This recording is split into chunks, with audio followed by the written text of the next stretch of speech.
will then couple these X functionalities to those positions as well. And we choose between these actually because what else goes on behind the scene is that whatever your X group is will also have some dependence on which of these two types of reagents is more convenient to use. So it's nice to have more than one strategy available.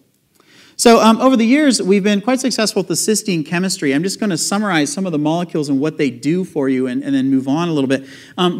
For example, we were able to install on the inside of each of these capsids up to 180 copies of these structures here with the element gadolinium in the center. Gadolinium is a magnetic element. Allows them then to have contrast enhancement in MRI. Commonly, they inject gadolinium to see increases in contrast using a magnetic resonance imaging. And so when we do this, we can actually get agents that have over 2,000 times stronger signal than what they use in the clinic today. Meaning that if we could target these to specific types of tumors, they would be very, very bright agents. It would be very easy, perhaps, to detect them.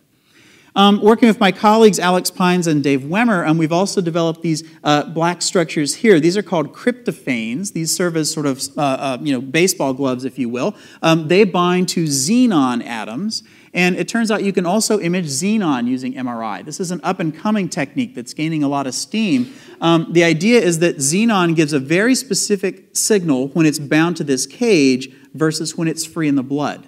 So you can inhale xenon, it can cross the lung-blood barrier. This can distribute it throughout the tissues, but if your capsids were in one particular place, you would get a specific MRI signal for that. And so we're very excited to move forward with that. It hasn't been demonstrated in vivo yet. We hope to be among the first labs to do so.